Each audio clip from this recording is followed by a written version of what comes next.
And under very, very different circumstances because of what's going on around the world right now, the coronavirus situation, and it has hit the Mid-American Conference Tournament at Rocket Mortgage Fieldhouse. Commissioner Jon Steinbrecher joins us right now, and it's been a busy day. And usually I would be sitting here saying to you, can you get two bids? And what a tight field it's going to be on the men's side and the women's tournament. But I have to ask you, you've come up with a decision and a process of what's going to happen from Wednesday to Saturday with your tournaments. Boy, we have. A day ago, we were sitting here going, everything's going on task. Well, with some changes today. Got different information out of the Office of the Governor and the State Board of Health, and they made the recommendation that indoor large spectator events should be scaled back, and that would recommend that you severely restrict attendance. And so we're taking up that recommendation, and we will proceed with the tournament. The good thing is the games are going to be played. Student athletes are going to get a chance to compete, but we are in fact limiting attendance. It will be largely friends and family from the institutions and from the players, credentialed media, and staff necessary to run the event. I know this is difficult for anybody in your type of position, the commissioner of a conference, because this is the payoff for these athletes to come into a big arena, an NBA arena, in a big city, and get a chance to play. For some of them, it will probably be, a lot of them, the last time they'll play in an NCAA event, and they'll have, a very, very different atmosphere. Yeah, it will be. It will be very unique, and it'll be fascinating to see how the players and coaches manage the different environment. We're used to going to those semifinals and finals and having 8,000 to 10,000 people and the place just absolutely rocking.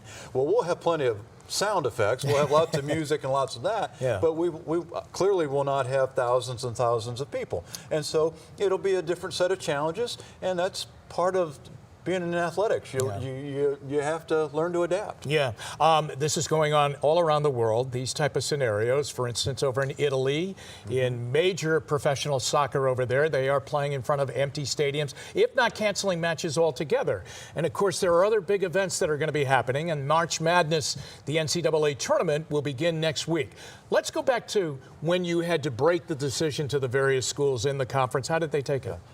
You know what, we've got a great group of schools, and we've been very collaborative and have been on 2 different teleconferences today with my directors of athletics and had various phone calls with presidents. Really started getting an inkling of this about 10:30 this morning. And then there were another series of phone calls with the governor's office. Obviously, most people, or a lot of people, saw the press conference. We had additional calls with the governor's, some of his staff, and the State Board of Health officials following that for some follow-up questions and some feedback, and then had another teleconference tonight, and then we just buttoned up details with our schools, and we move forward. They're all disappointed on that we can't be the showcase for all of our fans that come here. But again, it's mitigated by the fact that at least we get to play the event. There's at least one conference tournament, the Ivy League, that's already canceled their event. Yeah, which was an interesting situation. Yale ends up as the regular season champion in that league, okay, and would typically go into the Ivy League tournament and be the #1 seed. But now they get put right into the NCAA tournament because they're not going to play the conference tournament, the Ivy League tournament. And Harvard is saying, hey, we beat Yale twice during the regular season. We'd like to get them one more time in the conference tournament. So there's heartache there in the Ivy League. Did you take a look at how all these conferences are handling their own specific conference tournament weekends? You know what, we had been having conversation over the last couple weeks about contingency plans. What have you thought of this? How are you going to make your decision? And I think most everyone was coming down the path of, hey, we're going to be paying a lot of attention and staying in close contact with the Center for Disease Control, with our county, city, state boards of health, with governor or whatever the appropriate governmental folks would be. And I think we've all done that. And in this case, we're maybe the first state to get a recommendation like this at this point in time. And so here we are, we're on the clock, and so we made a decision. And it's important, you just said a very important word. That was a recommendation, right, by the governor? It wasn't a mandate, but given we're dealing with a public health issue, given that we're supportive of our Sure. public agencies. I work for a bunch of public universities. Yes. I think you've got to be responsive to that. Tell me this, people obviously have made plans to come here and have bought tickets. What happens there if they're not a member of the immediate family and won't be in the arena?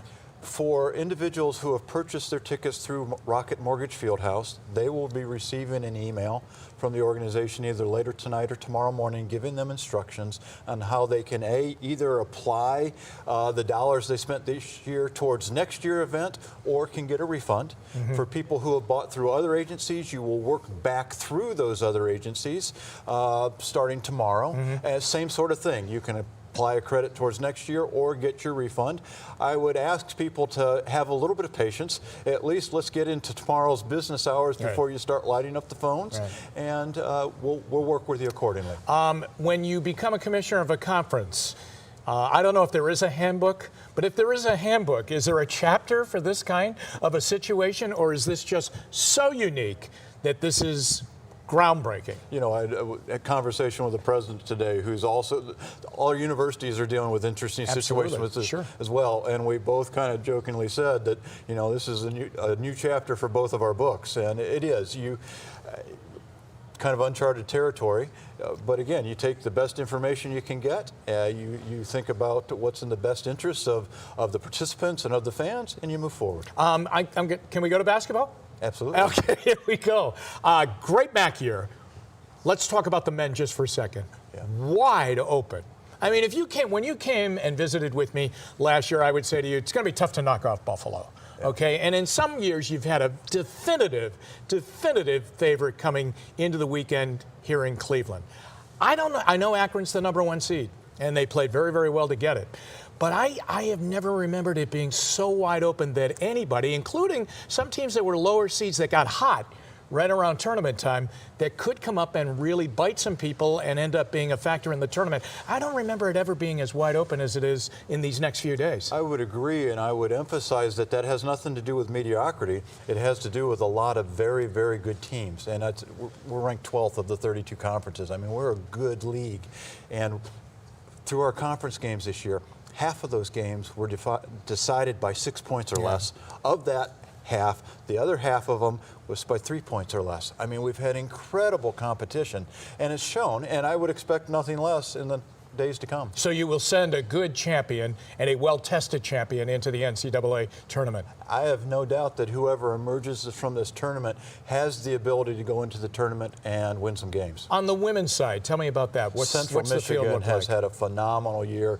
They've been top 25 in the ratings most of the year. We think they're an at-large team if they don't win the tournament. They've been in the tournament the past 2 years. 2 years ago, they went to the Sweet 16, lost a nip and tuck game last year. They won the regular season, 4th straight year they've done that. They're the favorite, but a little bit on the women's side as well. Ball State has a very, very good team.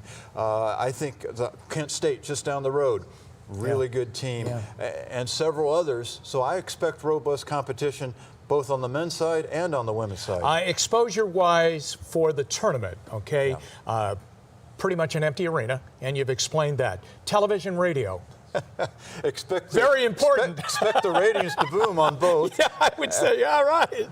Actually, all the radio coverage we've had will be continued. TV, first 2 days, if I can mention other people, will be on ESPN Plus. Wednesday and Thursday. Friday morning semifinals for women will be ESPN Plus. Men's semifinals, CBS Sports Network. Saturday morning, 11 a.m. Women's finals, CBS Sports Network. Finals, 7:30 p.m. Saturday night, ESPN2. Okay, everybody, that's the story, okay? That's the situation with the Mid-American Conference Tournament. This is going to be very, very different, but this is needed. This is precaution.